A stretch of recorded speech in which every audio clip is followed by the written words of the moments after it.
News24's Frontline, where we speak to newsmakers and everyone important in the biggest news story of the day. And of course, the biggest news story of the moment remains COVID-19, South Africa and the world's battle with a global pandemic that we have been battling since April or March rather last year. In a couple of weeks' time, it will be the 1-year anniversary of the arrival of the virus to South Africa's shores. According to our information, according to the experts, the first person infected by the virus arrived on the 1st of March last year, and it was only reported, or it was reported on the 5th of March, a couple of days later. And South Africa and the world has been in a race against time since then, trying to find a medical solution for a pandemic that has absolutely ravaged the world.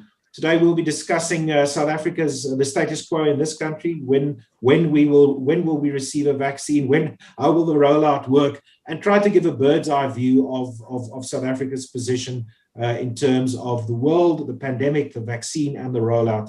Joining us on a very high-powered panel today is Professor Glenda Gray. She's the president and the CEO of the South African Medical Research Council, and she's been a high-profile figure from the very beginning, having been part of the original Ministerial Advisory Committee. Alongside her is Professor Musa Moshabela. He is the Acting Deputy Vice-Chancellor for Research and Innovation at the University of KwaZulu-Natal, and his expertise lies in rural healthcare systems. He did his studies around the HIV rollout, the rollout in the 1990s to try and combat HIV/AIDS. Stavros Nicolaou is from Business Force South Africa, where he chairs the Health Working Group. He's also a senior executive at Aspen Pharmacare. A.D. Entwerfen is the Deputy Chairperson of the Solidarity Fund, also Chairperson of the Board of Hollard Insurance. And Professor Alex van den Heever is a public health systems expert at the University of the Witwatersrand and a regular on News24's pages and also the pages of other publications. Thank you very much and welcome to all our panelists. Azara Karim will be conducting all the questions alongside me. Azara is an investigative journalist at News24, and she's been covering this from the very beginning. Azara, what do you miss most, covering the underworld of gangsters and malfeasance, the death of Gavin Watson, or covering a pandemic of which we knew very little a year ago? Right. Morning to News24's listeners. Peter, I would say I definitely have enjoyed, if you could say that, covering the pandemic. I mean, the underground, if you think a pandemic is complicated, the underground crime and crooks, it's incredibly dangerous and complex. But I also just love how much I've learned from all these experts that are here today, and also just learned how incredibly interconnected the world is, which was amazing to witness throughout the pandemic. Well, a pandemic is probably a little bit more complicated. No, than definitely. That. Zara, Glenda, if we can start with you. As mentioned, you served on the original Ministerial Advisory Committee. You've been intimately involved in research, in trying to identify a vaccine, in trying to find a solution to this problem that not only stares South Africans in the face, but the whole globe. You were still the principal investigator for the Johnson & Johnson study locally. And looking at Bloomberg's vaccine tracker this morning, it says that 176 million doses have been administered across 78 countries. It's a question you don't want to get, but when are we getting our first dose of vaccine being jabbed into the shoulder of a healthcare worker in this country? Yes, so first of all, I want to say that this is one epidemic I wanted to sit out. When it started, I thought, okay, I'm going to write my articles, I'm going to take it off. I had just come through the HIV epidemic, and it was torrid, right in the beginning, from the late 90s to the early 2000s. So I definitely wanted to breeze through this epidemic and become a scholar. However, I guess the devil finds work for idle hands, and I was pulled in to the epidemic. First of all, as a scientist, we had lots of questions that we wanted to ask, and so we set up a task force to answer certain questions. We wanted to know about surveillance. We wanted to know about the natural history of COVID-19 in South Africa, given TB and HIV. There were problems with diagnostics. There was a global shortage of RT-PCR. So we were looking for alternative diagnostics. We were interested in therapeutics as well as vaccines. So we set together very quickly a research agenda, and we managed to find money to fund science in this area to answer very critical questions, including the NHLS genetic surveillance that helped identify the SARS-CoV-2 variant that was circulating in South Africa. So science is critical to self-correcting yourself in an epidemic. And so if we hadn't funded science, we hadn't funded the seroprevalences, funded a whole lot of programs, got set up virus and pseudovirus culture, and started to do a lot of the work, we wouldn't be in a position in South Africa to be global leaders in understanding the evolution of the virus in South Africa. And this has helped us also with the vaccine trials, because some of the vaccine trials were conducted under wild type or the Wuhan strain before there's any evolution. And it's only towards the end of the year that we start to fear that the variant may impact on vaccine efficacy. Unfortunately, there were a couple of trials that were happening at the time of the variant emerging, and J&J and AstraZeneca and Novavax were part of them. So that helped us very quickly understand a little bit about the role of the variant in vaccine efficacy, leading to obviously the recalibration of the vaccine rollout in South Africa, and the early access of the J&J vaccine for healthcare workers under regulatory under the SAPA regulatory authority in a phase, what we call an open label phase 3 early access program. Glenda, I think the one thing that has been so heartening over the last couple of months is to see the lead that South African scientists took in investigating the different strains, the new strains certainly, but also the role that science played from the very beginning. The biggest issue for South Africans at the moment remains the rollout, and it's a pity that the National Department of Health was not able to send a representative to take part in this conversation. Do you have any insight in when and how vaccines might arrive in the country? You were quoted in News24 to saying this morning that you hope that the vaccine that we are getting from Belgium now, the J&J vaccine, that all the paperwork is done and everything is in place for it to arrive. What is your perspective on and your insights into when we'll see vaccines that are efficient, or if that has a high efficacy rate being rolled out in the country? So we hope that we will start the J&J early access program this week, and as soon as possible. So we've got the regulatory approval, we've got the genetic modified organism approval, and we hope that very soon we'll be able to start it.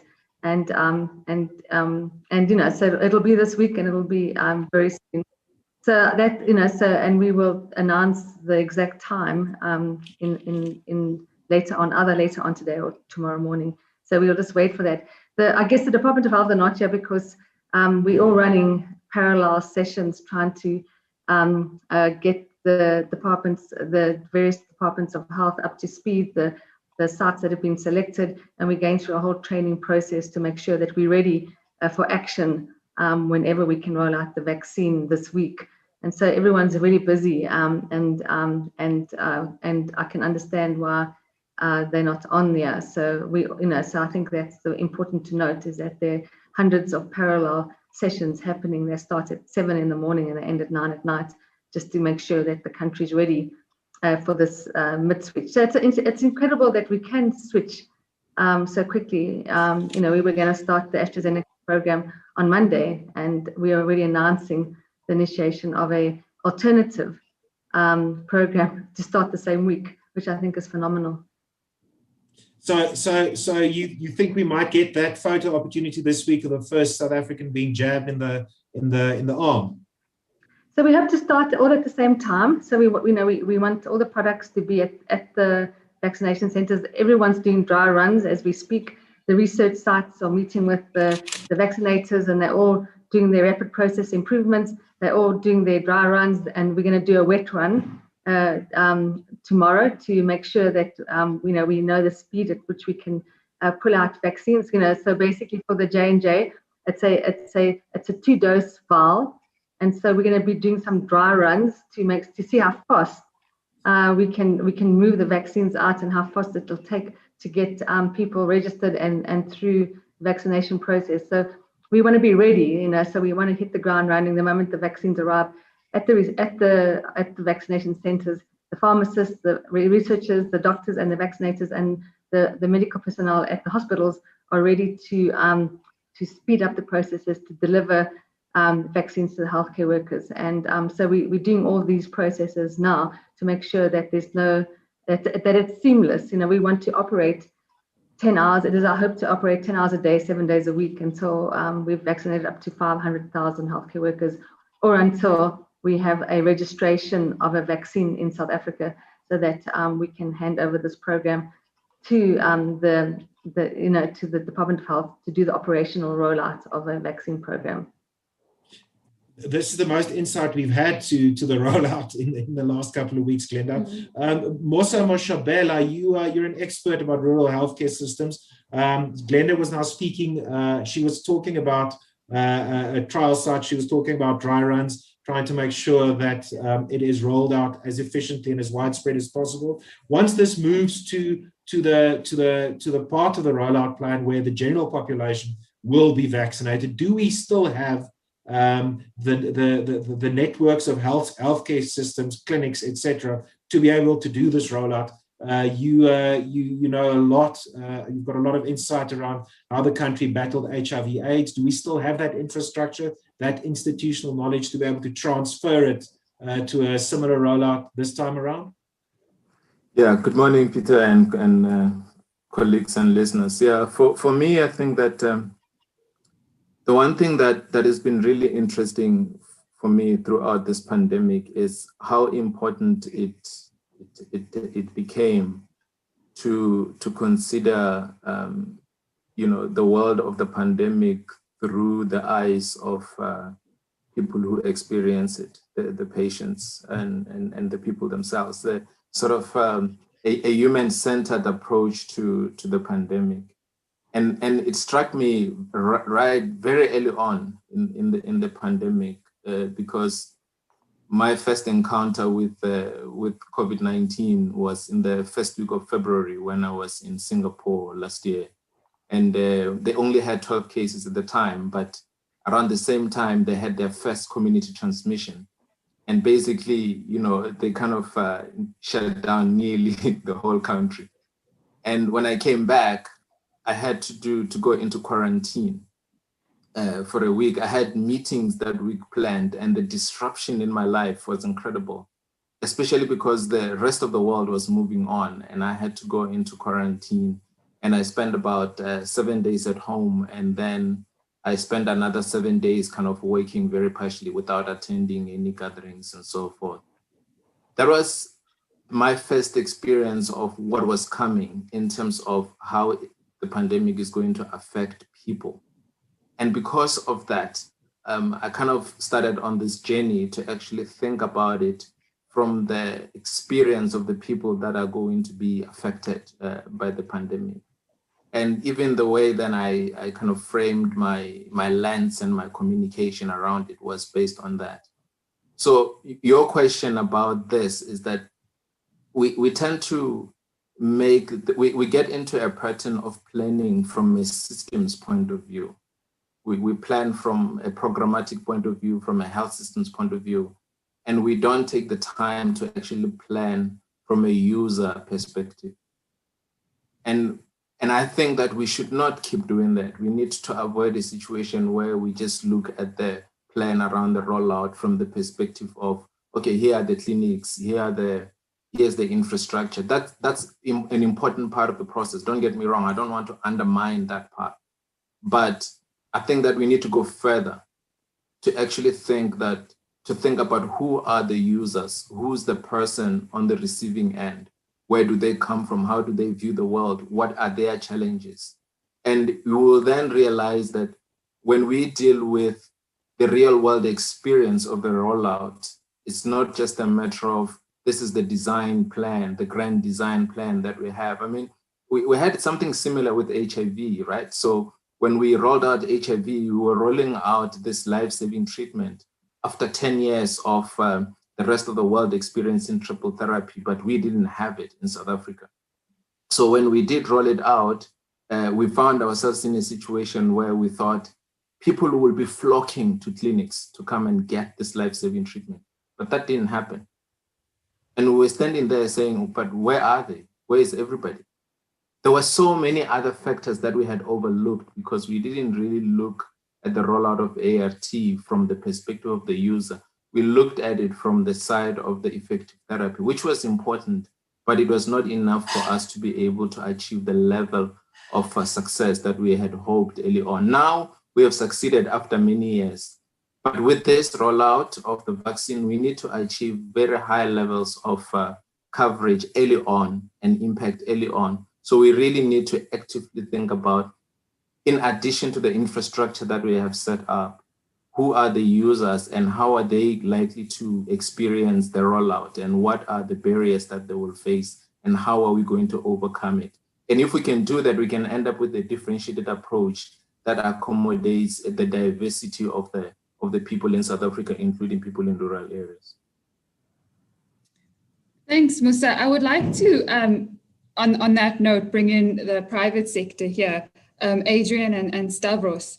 You know, in Solidarity Fund and in Business for South Africa, we've seen so many curveballs thrown at us. We've been set back in our rollout plan a bit. Since the beginning of the pandemic, have your priorities changed in any way? What is your focus going to be looking forward in terms of the rollout and getting a vaccine? Let's start with you, Stavros. Great. Thanks very much, Zara, and good morning to all the listeners and viewers. Thanks for having us on this very important discussion. I need to go back, as many of the previous speakers have, to the 14th of March last year. And that's when business came to organize business at the outset, and it more broadly expanded to cover the entirety of business in South Africa. That's when we fully understood the magnitude of the pandemic and how destructive it was likely to become with respect to both the economy and also the public health aspects. And we realized very early on that business had a pivotal role to play alongside all the other social partners, whether it's government, civil society, labor. And we began to organize ourselves in such a way that we could respond to the economic impact, the labor and labor practice impact, and then the public health aspect. And we, in double quick time, assembled a structure, resources. These are all voluntary pro bono resources. At any point in time, I think we had over 500 pro bono volunteers on our platform. These rotated from time to time. And our initial focus was very much with respect to the first wave and coming to terms with the first wave. And we got very much into trying to balance out livelihoods versus lives. And that's what we did in the first wave. And we eventually downscaled our activities as we came to terms with a downward trajectory. And then as we started scaling up again into an upward trajectory, we shifted our focus, to answer your question more directly, to how can we assist with the vaccination and the rollout and achieving immunization. Vaccination and immunization are two different things. But how do we achieve an effective, safe, and efficient immunization program in our country? And that's kind of where our focus is right now. And I think to expand a little more on that, someone said recently at the World Economic Forum, the best economic policy right now is vaccination. So we're very clear as business, and we can get into debates whether you seek herd immunity first or whether you vaccinate high risk categories of the population. What we're clear on as business is we need to vaccinate as many people as quickly as possible. That's the best response to economic recovery, quite frankly. And that's where we've geared our mindset. We acknowledge that as it is in our country, in many other parts of the world, the virus is a moving target. It will continue being a moving target. It's not unexpected that we saw variants. This happens with all pandemics. If you track them back historically in time, it's no surprise, but it's how you keep on top of the science and how you keep on top of the latest information that you've got. So it's no surprise that the situation changes from hour to hour and from day to day. It's no surprise. It's just how do we manage this in the medium to long term that's really important for us. Will we get more variants? Will we face more curveballs? Unquestionably so. But for the moment, our priority is how do we, and we're very clear on this, we're not leading this program and or initiative. It's government's role to lead that. We are there to support, complement, and where necessary, assist government in rolling out an efficient and effective vaccine program. And that's what we'll continue to do. We've set ourselves up in various work streams. There are 8 of them. Each of these work streams mirrors a work stream on the National COVID Vaccine Coordinating Committee, which is really the structure that's ultimately going to be responsible operationally for rolling this out. And we serve on that structure as Business for South Africa. And we are very focused right now on the short-term picture, which is how do we assist to roll out 500,000 doses of a J&J research doses to 500,000 healthcare workers in Q1. And that should be the priority right now. In tandem to that, where and how can we assist to land more doses of vaccines that are effective for our particular dominant strain that we're experiencing in South Africa? How do we land more inventory in the quickest possible time so that we can achieve vaccinating as many people as quickly as possible? Zara, if I can quickly ask Stavros something before Adrian comes in. It looks like it's a proven fact that the economic returns at the end of the day, if you manage to create herd immunity and vaccinate enough people of your population, it pays for itself over and over, doesn't it, in the long run? Well, Peter, thanks. I think that's a great question. And I haven't quite understood, to be honest with you, why we keep debating this in the country. It's an absolute no-brainer. So we lost through the pandemic last year between 380 and 400 billion rand to our economy. Our best estimates as to what the cost of the rollout would be were you to vaccinate 67% of the population, which is the determinable number to get to herd immunity. I'm not looking at foreigners that travel into the country or the rest of it. If we were to vaccinate 67% of our population, it will cost us between 11 and 12 billion rand. That is a rounding error in the context of the 380 to 400 billion rand that the economy shed last year. So we shouldn't even really be debating that. We can debate the modalities and the funding and all of that, but this is a rounding off error. It's the best return on investment you will get this year, is investing 11 to 12 billion rand to salvage an economy and put it on an economic recovery pathway. Thanks, Stavros. Adrian, let's go to you and see how the Solidarity Fund has adapted its focus and its priorities as the pandemic constantly changes. But I want to also ask you about COVAX. Solidarity Fund had a hand in paying the deposit for the COVAX for vaccines for South Africa. Why did Solidarity Fund and not government pay that deposit? And did government approach Solidarity Fund to pay that deposit? Thanks, Azara, and Peter, thanks for having us on the show. So, I mean, perhaps just to step back before answering that question, I mean, just in terms of the history of the fund. So the fund was set up towards the end of March last year, and really the idea behind the fund was that to create an independent vehicle to unite South Africans in the fight against COVID-19. And so, you know, it's very important to understand that the fund is independent from government, is independent from business, but obviously works very closely with both. But the idea behind it was that to fight COVID-19, we were going to need to mobilize all South Africans, you know, from the citizen level to communities, to businesses, to organizations. This is not something that government could do on its own, and that we were going to be stronger as a country if we all work together. And really that was the sort of genesis of the Solidarity Fund. We chose to focus on three key areas: supporting the national health response, humanitarian efforts to help address some of the humanitarian effects of COVID-19, and a solidarity campaign to help raise awareness about COVID-19 and drive the behavioral changes that we needed to contain infections.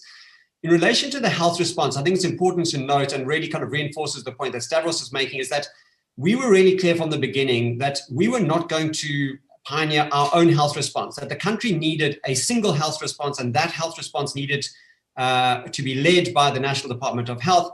Our role as the fund was to augment and to support that response. We were set up as a kind of rapid, agile rapid response vehicle who could mobilize resources quickly and help direct those resources to areas where they could have the greatest possible impact in supporting the national effort in relation to the health response. And so, you know, if we look at how we shifted our focus, I mean, in the beginning, when we were set up, I mean, the massive kind of crisis around the availability of protective equipment in the country, I mean, that is what we responded to. We used partnership with the private sector, individuals that were mobilized by Business for South Africa to help address that. We focused on medical equipment, on ventilators, a huge focus on supporting the NHLS and the national testing program.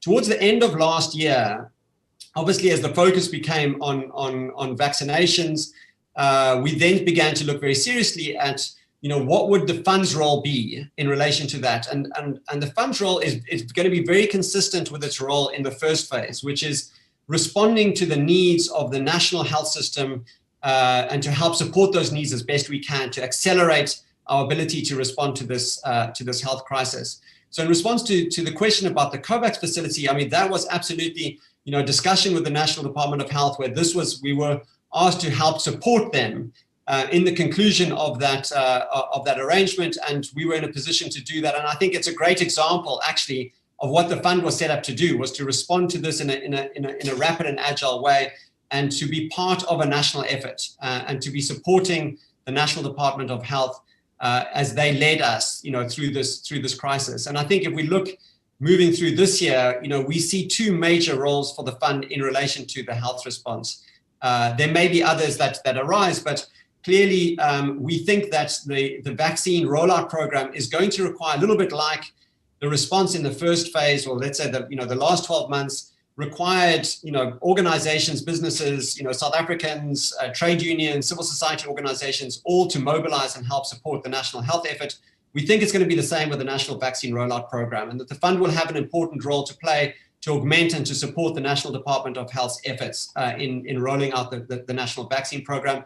And secondly, because we have a large and very focused communication infrastructure at the fund, you know, where we've been driving the behavioral change campaign and information campaign, which has been very kind of varied, both through, you know, traditional media, social media, but also through agents and activations, through partnerships with key trusted networks and societies like Traditional Leaders, South African Council of Churches, and so on, is to help mobilize those networks and that communication infrastructure to support the government's vaccine literacy program and to ensure that there's widespread vaccine adoption. I mean, I think we very much support the sentiment which I think has been expressed on this call, that, you know, the highest priority for the country at this stage, not just for the economy, but also to save lives and, you know, the health of our population, is through this vaccination program. Alex and then Glenda, both Adrian and Stavros spoke about supporting government, supporting the National Department's efforts. Adrian said, you know, the one purpose of, or one of the purposes or the themes of the fund was not to run their own health response. What does this, however, tell you about the National Department and Government's response? Should we have started work earlier in trying to procure vaccines, identifying suitable vaccines, pulling in the private sector closer to government? What's been your analyses of the last year, but especially the last 6 months, where the global debate has centered around vaccine, has centered about procurement of vaccine, and has centered around what would be the most appropriate vaccine for this country? And Glenn, I would love to hear your thoughts about that as well. Alex?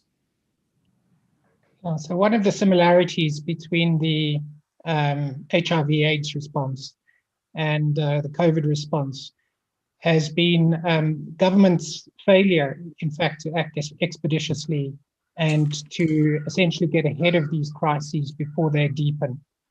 And I think that in the South African case, we've followed very linear routes, very often advised by government platforms that are not very effective. And I think I think it's very good to talk about the cooperation between the Solidarity Fund and government, but the reality has not been a cooperative platform, one in which we have the best team at the top to both strategize and to execute.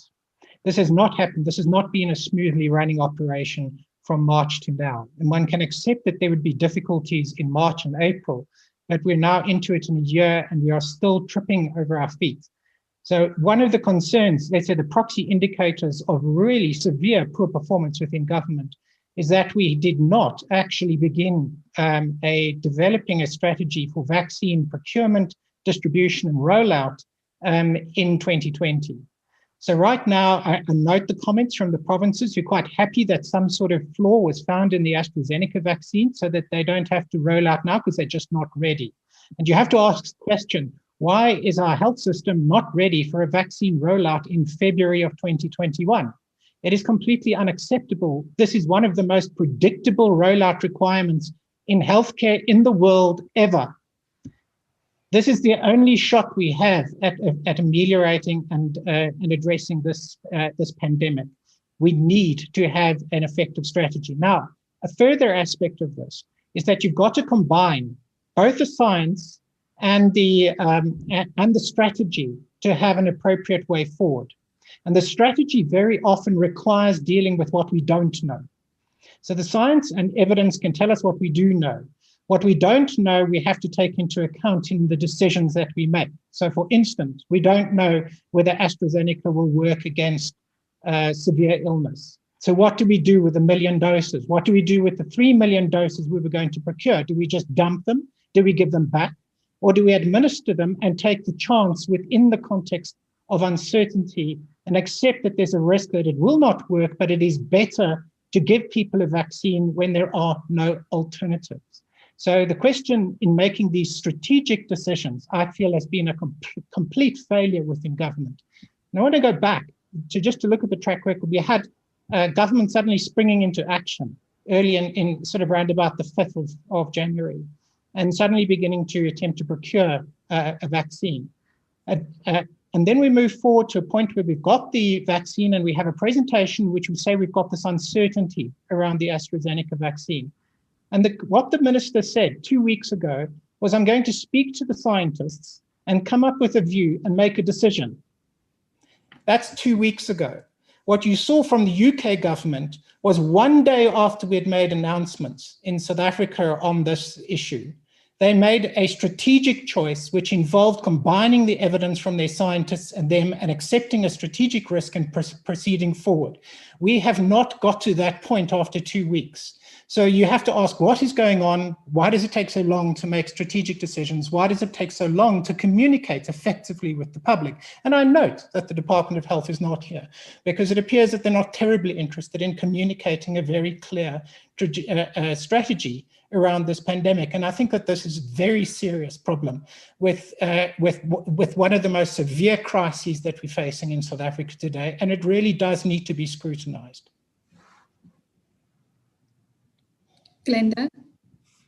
Yeah, I mean, I think we need all hands on deck and we need better cooperation. between all parties. And I think that that's important.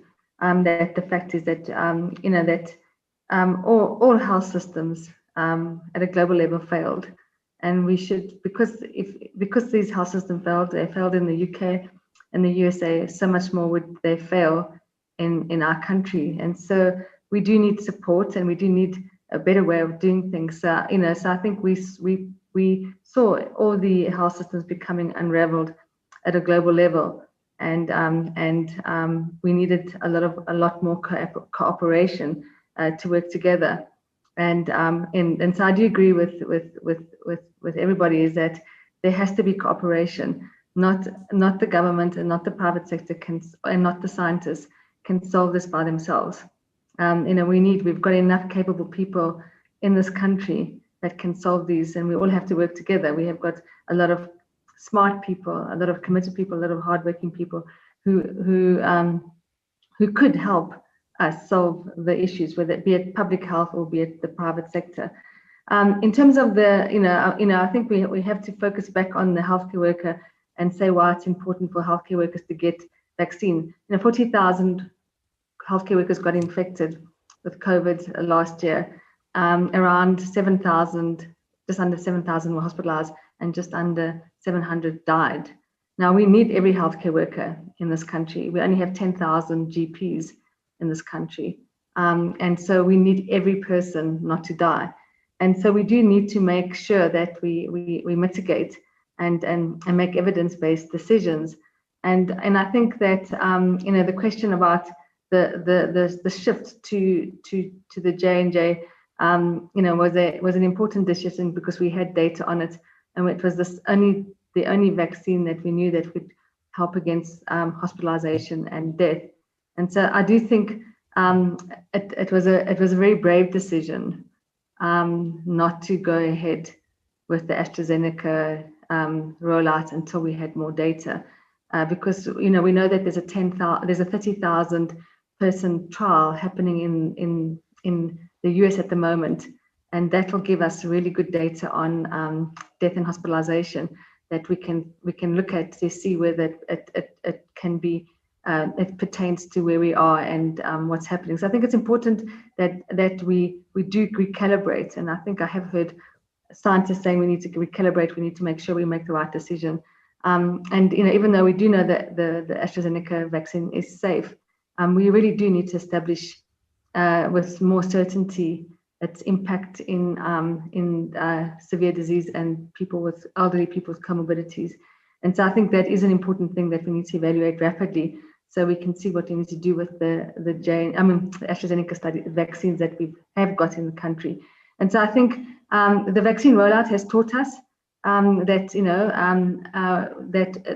the vaccine rollout is probably the canary in the coal mine in South Africa. It's about that we can't do this. We can't do this alone. The department needs everyone's help, including the scientists' help and the private sector. And so maybe this is a good example that you need to work with everybody in the country to execute such a huge mandate, and that we can't just leave it to any one department or any one sector, and that we should all be the processes should be strengthened to ensure that we're successful.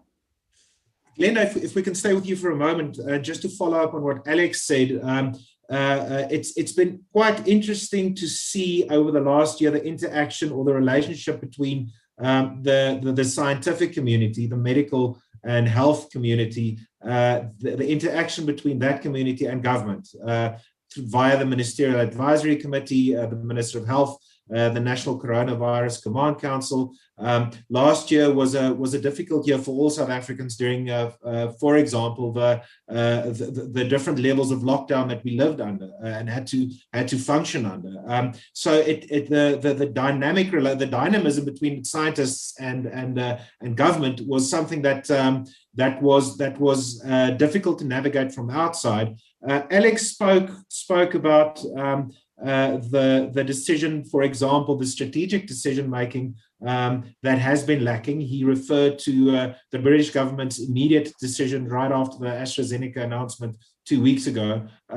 Do we have clarity yet from government about what we are going to do with AstraZeneca, the doses that we have, how we're going to use it? And has that been communicated to the scientific community of which you are an integral part of?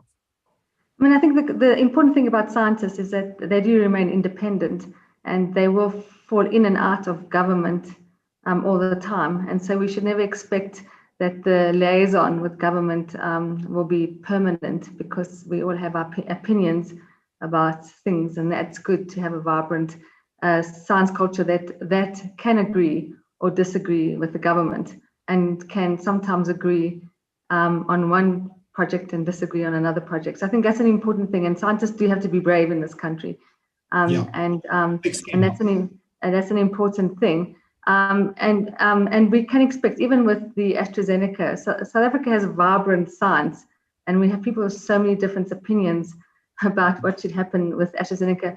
And even at a global level, I was watching the WHO person that came out and said that that you could extrapolate from one vaccine trial to the next, and and based on that, one should just roll it out.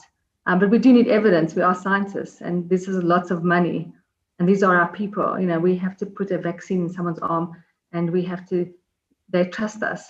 And so we can't just say, oh, well, we can extrapolate. We do have to provide the evidence that this is going to work. And if if I was advising the government on the AstraZeneca, I'd say let's deliver the evidence that this vaccine will have an impact, and let's do it rapidly. So that is what I would say. I would also say that the Moderna and Pfizer also, it was also conducted at the time where COVID was vanilla, with the Wuhan strain, which was was an easy it was an easy virus to beat.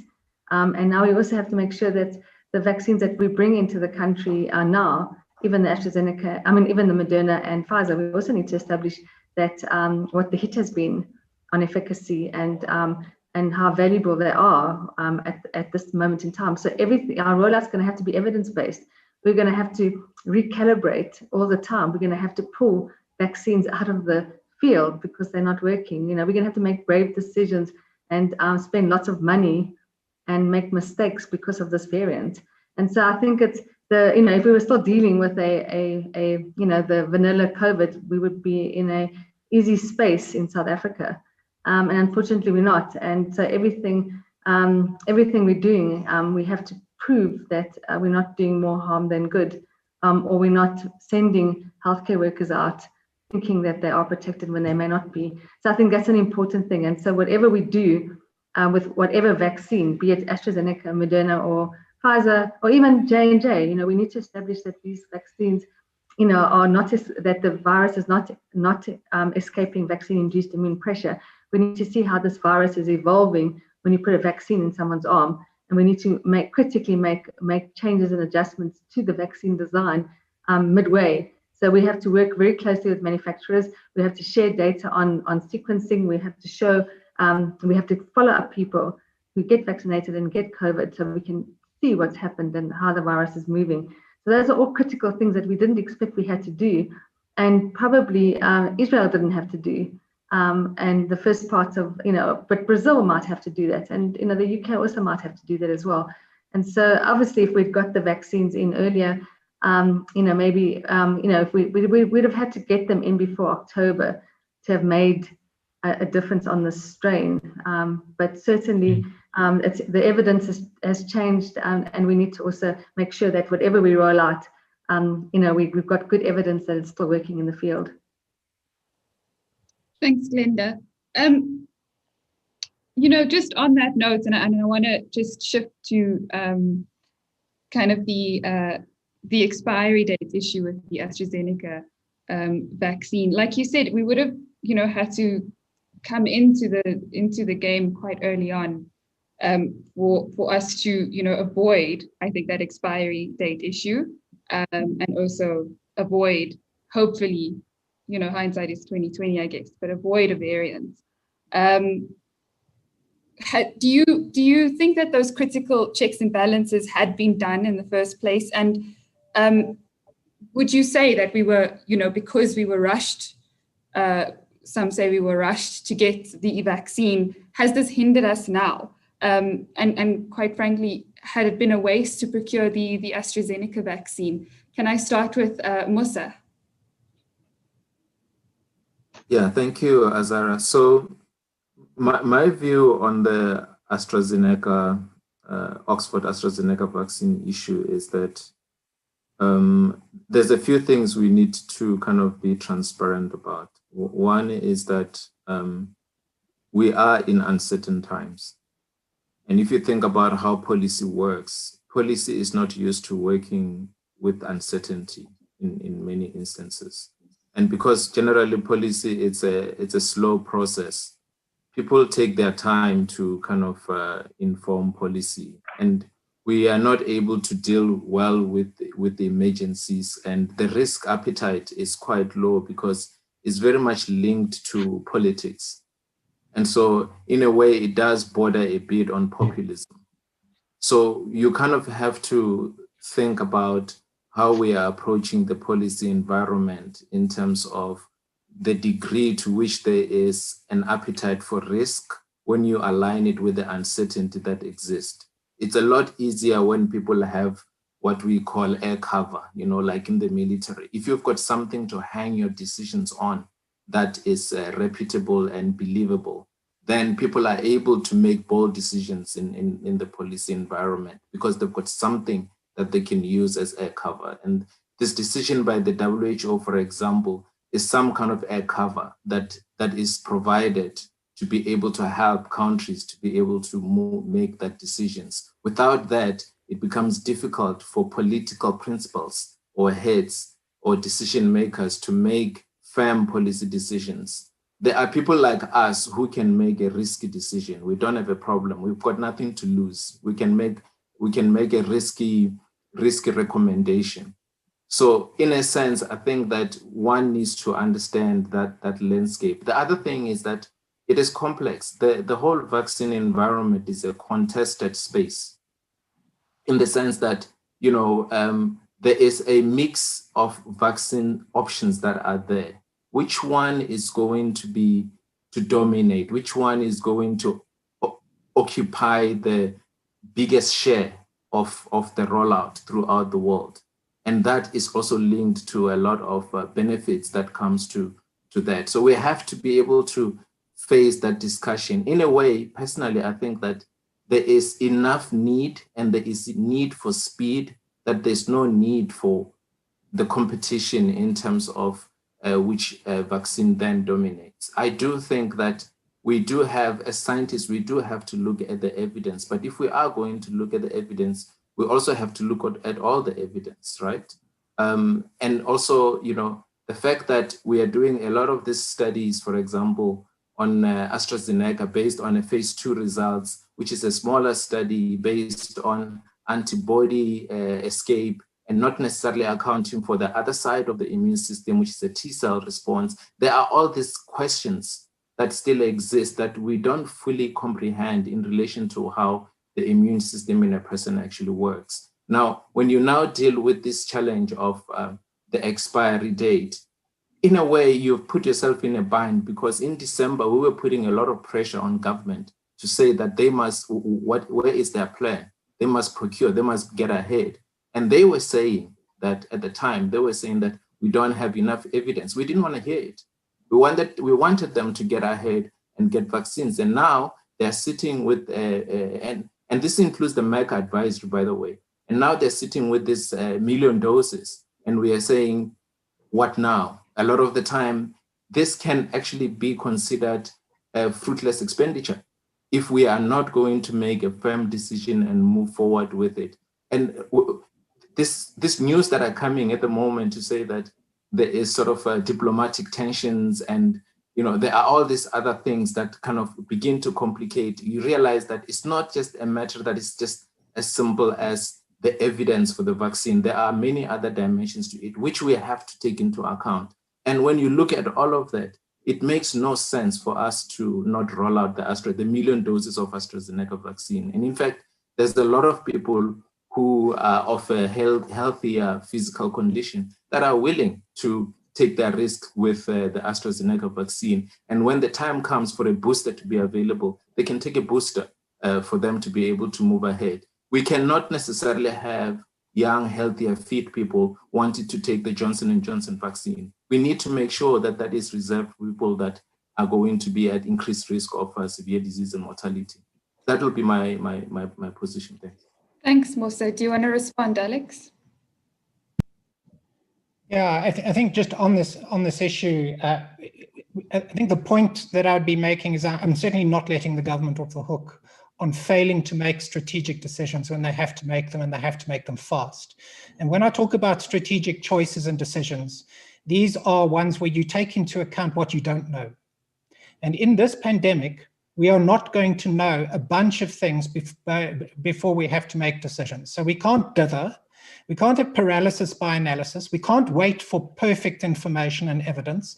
We have to take what we know, the evidence that is there, that is strong, and what we don't know and the probabilities, those you take into account, and then you make a strategic decision. 2 weeks from now, we haven't even made a choice as to whether or not we're going to have an experimental rollout of AstraZeneca or whether we're going to just throw them back. We have indications of a discussion with Serum Institute about sending them back because of the expiry dates. That's dithering. You take 1 day to make a decision around this, and given the fact that we actually have a vaccine that is safe, that may work for some, may not work in other respects, we've committed ourselves at this point. We can roll out and we can revaccinate. We can give booster shots. What is the reality that we're going to face with this pandemic in the next 2 years is that we are going to revaccinate people. We are going to need to provide booster shots. If you go and check the Israeli government's website now, you'll find that they've got reinfections at this point in Israel. Reinfections from the first surges there with the South African variant. And they have just rolled out a whole program with Pfizer as well. They're also going to have to revaccinate. They're also going to have to give booster shots. And we're going to have to deal with the contingency of reinfections, variants, not the South African variant, the Brazilian variant, and 5 different Brazilian variants that are going to emerge in the next 6 to 7 months. That is part of your contingency planning. And under such a scenario, one of the key things you have to do is act, not dither. And acting and being able to take strategic decisions and then execute them efficiently. And those are the key features of this entire pandemic at which government has just failed to do.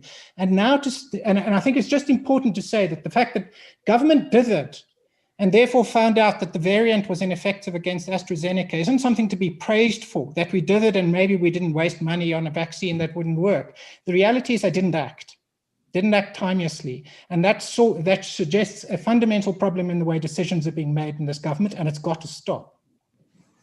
Musa, I understand you need to leave at 12 o'clock. So if you need to drop off, thank you very much for joining us. Adi and Stavros, Alex and Musa gave us some insight into their thoughts around governance and execution and decision-making from government side. Linda, I think treated carefully given her position at the moment. But both of you find yourselves in the private sector. You are both deeply involved in 2 initiatives trying to assist government. Can I get your perspective on Alex's charge, I suppose, that government dithered and didn't act, that government did not execute properly and did not execute timeously? Could government have moved quicker? And could the private sector, both of you involved in those 2 initiatives, done more to push government to move quicker and execute better? Stavros. Okay. Peter, thanks very much. I'm going to preface my response just by making, I think, what is an important point of clarification. But Business for South Africa is not involved in any way in the procurement of vaccines. There's often a misconception that we're going to be procuring vaccines. We're not all the vaccines, as you correctly stated, Peter, will be procured by government. So to answer the question directly, could we have procured vaccines on a more expedited basis? Could we have acted earlier? I think the answer is pretty obvious. We could have as a country. And kind of where my mindset is that I'm not sure it's going to be very beneficial to focus on what's happened now. I mean, the reality is that we're facing a critical 12 to 18 months with the rollout, and it's how we act and perform now, in my opinion. And that's where I think the focus should go to. We, of course, have concerns, ongoing concerns as business around particularly the corruption that took place with in the first wave with PPE. And we have been very vocal. And I must say, government have been listening in the second wave. We've been very vocal around the absolute limitation, in fact, neutralizing in its entirety any corruption or temptation to corruption around vaccine procurement. I think what is rather more instructive this time around is that there are only really between 3 to 7 vaccine producers and or suppliers that government will be dealing with. Certainly in the short term. I'm not saying there won't be more vaccines down the line, but if I just look at what's in front of us at the moment, it's 3 to 7 vaccine producers that they will be dealing with. That naturally reduces the risk of corruption and the bribery that might go on with this. I'm also pleased that most of these are credible manufacturers, which of course also limits the risk. Yeah.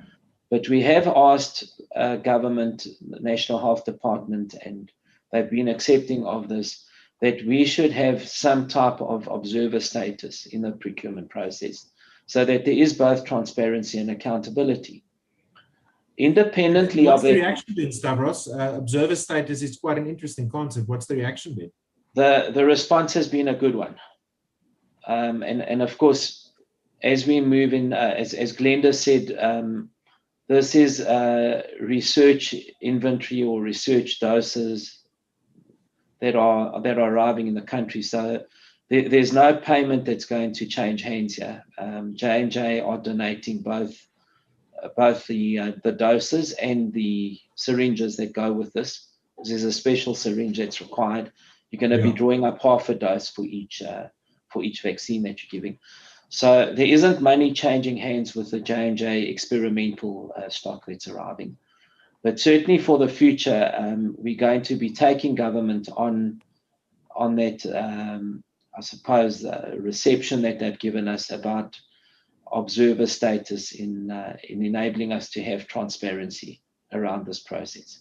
Transparency and accountability. The other thing that we've done on our side is, I spoke about 8 working streams earlier. One of those working streams is a risk work stream that's headed up by the Chief Risk Officer of Old Mutual, Richard Tregus. And part of what that stream is going to be engaging itself with is assessing where the risks lie, including the risks of corruption. So that's the one part of it, is the actual procurement of these vaccines. The other part of it is the logistics and supply chain. And there will be contracts awarded by government in that respect. There's a very comprehensive tender that went out about a week ago. Various bidders have tendered for that, and we will also risk profile that tender process. Government are very open to that, incidentally. We haven't picked up any resistance from the health department in terms of that risk profiling that we would do. So those are the 2 areas where you could get corruption, on the procurement of the vaccine or the logistics and supply chain. And both of those are on our radar. government have been receptive, certainly initially, to the role, the observer role that we wish to play there. I don't want to call it a oversight role because it isn't. It's very much an observer role. And at the end of the day, you've got to get transparency and accountability with all of these processes. And that's what I'm hoping for. We just simply cannot afford a repeat of what went down with the PPE procurement. Just before I ask Alex and Glenda for their closing comments, Adi, the Solidarity Fund had to step in with COVAX last year, like Zara referred to earlier. So should and could we have done better earlier? And do you see, and it sounds like listening to Stavros, that there has been a change of approach by government, certainly in their dealings with the private sector. Could we have, and should we have acted earlier and better? And do you see a change in approach from government? So Peter, I mean, firstly, I think just to kind of reiterate the points that Stavros has made, that, I mean, we have all muddled our way through this crisis, and not just in South Africa, I mean, all over the world. Okay, so, I think we just need to accept we live in a highly imperfect world, and obviously in a highly imperfect society in many respects. I mean, in respects of the kind of, the situation that we find ourselves in and the position we were in to respond to this crisis. So, it's not the role of the fund really to sit and say, we should have done this or we should have done that. I think, what we've really been trying to focus on doing, and in our own imperfect way as well, because there is no such thing as perfection in this process. We've had 200 volunteers, we've had 20 organizations. I mean, everyone working pro bono, people working 14, 16-hour days, trying to do their best to say, how can we best support this national effort? And, to Stavros's point, absolutely, could we have done things better as a country? For sure. I don't think anyone would dispute that, and I think there are lots of lessons for us to take out of this and to learn for next time. I mean, certainly we have, a very constructive relationship with the National Department of Health. I mean, I'm happy to say that I think important to note in relation to, to Stav's point that, the fund had no experience at all of any kind of misappropriation of funds, in that first phase of PPE and so on. We operated entirely kind of independently, and I think effected on our mandate. We had very strong governance and control processes in place to make sure that none of these things happened. And certainly, as we look to this next phase, we believe that, the relationship, the strong cooperative working relationship that we've got with the National Department of Health to try to anticipate where are the big areas of needs going to come from, and how, what role can the fund play constructively to help to support the national effort, bearing in mind that we have to run through our own governance and processes. It has to be consistent with our own mandate. We feel an enormous duty of care for, the over 300,000 South Africans that have donated money to the fund, over 2,700 companies and individuals. So, we all work kind of pro bono, but take, a huge responsibility for that. And so, I think as Dav says, we have a strong daily engagement and interaction with the Department of Health to try to understand where those areas might be. I mean, our resources are small in relation to the national effort that's required. So we need to be really targeted and focused in how the money that we have available can be used to the greatest possible effect. Alex and Glenda, just your final comments. Alex first, and then Glenda. When is the J&J vaccines landing in the country? But first, Alex, and then Zara. Yeah, so I think that the focus on things that have gone wrong isn't necessarily about saying that things wouldn't go wrong. It's actually a refer to the sort of the quality of the problems that have gone wrong, the things that were actually avoidable, not the stuff you identify with 2020 hindsight. And I think that what we've got are a lot of problems and issues about things that were absolutely predictable. And I'm not going to go into about the sort of 300 or 400 very predictable things that went wrong and just focus on the one, which is no vaccine strategy developed in 2020. That is a very, very obvious thing to get wrong. And the problem is that when we do have a degree of consolidated decision-making and execution or centralization, our eggs are all in one basket. That means if you mess it up centrally, you mess it up for everybody. That's the situation we're facing now. So the question really going forward now is, can we improve on these decisions? I'm not sure we are, because I'm not sure that we're giving people an out. We do have to focus on getting the stuff done right now.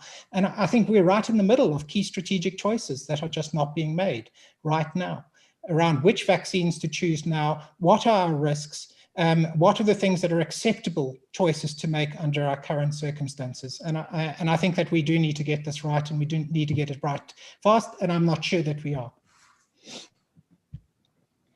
Thanks, Alex. Glenda, do you have a few short closing remarks that you would like to say? Sure. I mean, as Alex knows, I've never ever been a fan of COVAX. I think that we should have gone straight to the manufacturers and negotiated with them. I think that as a middle income country, we were paying excess prices for vaccines, and I think we could have got them cheaper had we gone to the manufacturers and so we should not have been intimidated to put all our money in COVAX baskets, and we should not have heeded to the pressure that made us negotiate with COVAX.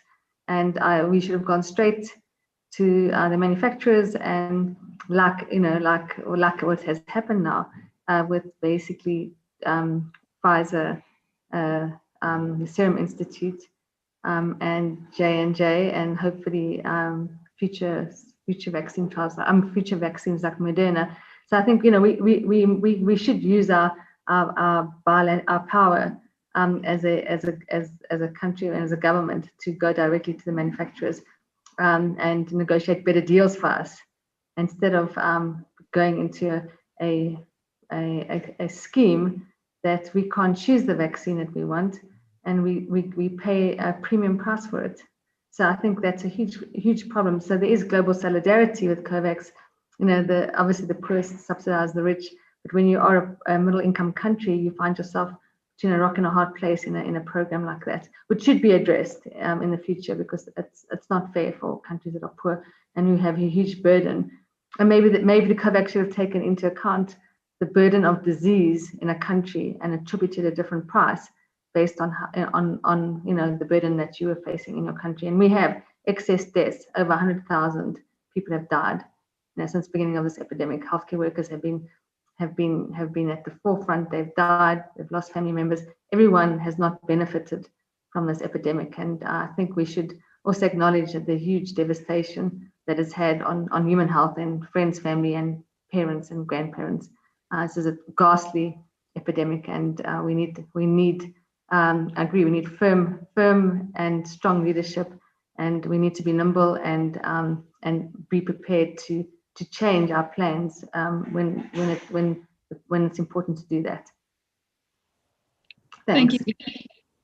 Thanks, Glenda and Stavros and Adrian and Alex, for joining us today. I hope our News24 listeners learned something new today. I hope you have a better insight of how you're going to get vaccinated and how all different parts of South Africa are just trying to work together to get this rollout program going. Peter, thank you. And also thank you to the News24 team behind the scenes, Charlene and Bertram. Thanks, guys. Thanks for having us. Thank you. Thanks everyone. Well. Cheers. Thank you. Bye-bye.